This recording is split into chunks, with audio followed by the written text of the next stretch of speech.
We're looking at trig substitution here. Trig substitution is used when you're trying to integrate something that has certain nice square roots in it. The goal is to get rid of those square roots, and for that reason, sometimes this is called a rationalizing substitution. So these are the three things that would tip us off that we need to use trig sub if one of those three forms shows up in the integral. Notice what we've got there. All of them are square roots of either a difference of two squares or a sum of two squares. Now, the sum always tells you to use tan. The difference, this and this might look very similar. The difference is a is a constant and u is either a variable or a variable expression. So this one up here is a constant minus a variable. This one is a variable minus a constant.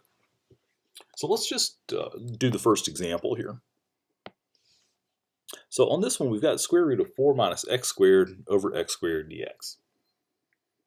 All right, so if you look at this and you say, which one is this like? Well, it's definitely one of the two differences. So it's either this or this. And this one has a constant first. So that means it's going to be like this up here. So we're going to use u equals a sine theta. But what are u and what's a? Well, in this problem, 4 minus x squared, that's my a squared minus u squared. So a here is 2, and u is x. So when I substitute into this, what I'm going to get is x equals 2 sine theta.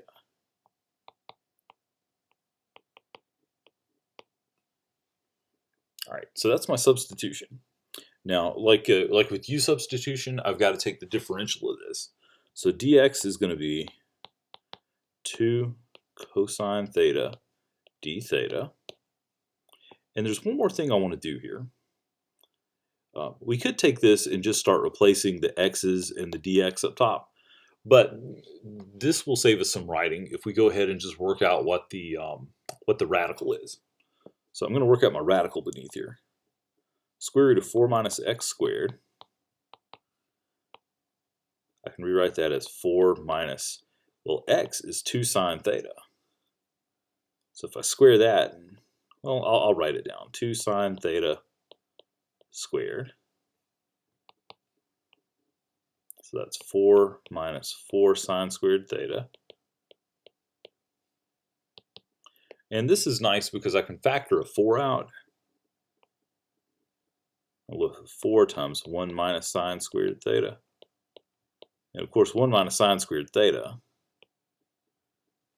is cosine squared theta.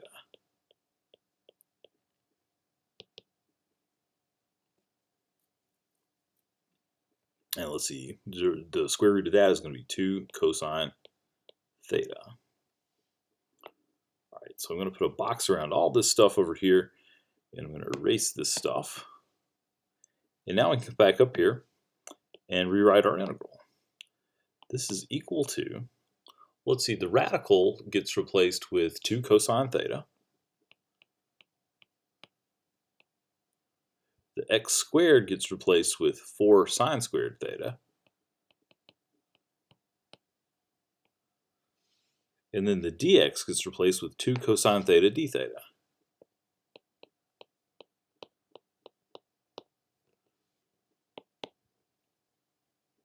All right, so what's that turn this into? We've got the 2's and the 4, those cancel away, and we're left with cosine squared over sine squared.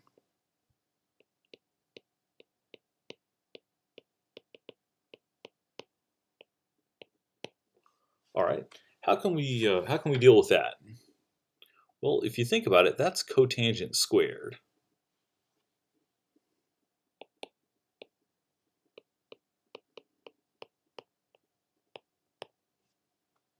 And is that something we can integrate?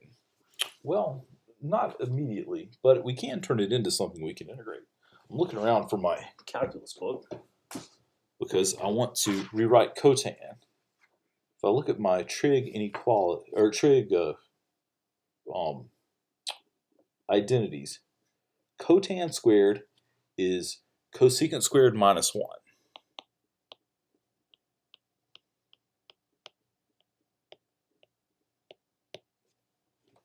And I'm rewriting that because that's something that we can integrate. Cosecant is, let's see, if we integrate cosecant squared, remember minus cosecant squared is the derivative of cotan. So this is minus cotan theta minus theta plus c. All right, so we're almost done. It's just we've got to put this back in terms of x, and we'll do that by coming up here and using this. But it's not completely straightforward. Now the theta is simple enough. We've got x equals 2 sine theta. So to solve for this just naked theta over here, we just have to take the, we'll solve for sine, and then take the inverse sine of both sides, and you get theta is inverse sine of x over 2. So we can use that to replace this theta. Now to replace the cotan though, what we've got to do is draw a triangle. Could you just replace this as cotan of inverse sine of x over 2?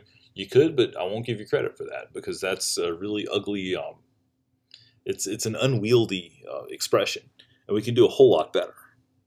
So what I'm going to do is I'm going to take this, and I'm going to use this to draw a triangle, a right triangle. All right, actually I guess I'll use this version of it because this says sine of theta is x over 2, and sine is opposite over hypotenuse. So the opposite side here is x, the hypotenuse is 2, and that makes this side over here by the Pythagorean theorem square root of x squared minus, or of 4 minus x squared, which not by coincidence is the same thing that showed up originally in the problem. All right, so I just need to read cotan off of there. What is cotan? Well, cotan of theta is adjacent over opposite. So cotan in this case is, let's see, adjacent over opposite. So I can take that and plug it back into here. So my final answer is that this is equal to minus 4 minus x, square root of 4 minus x squared over x minus inverse sine of x over 2 plus c.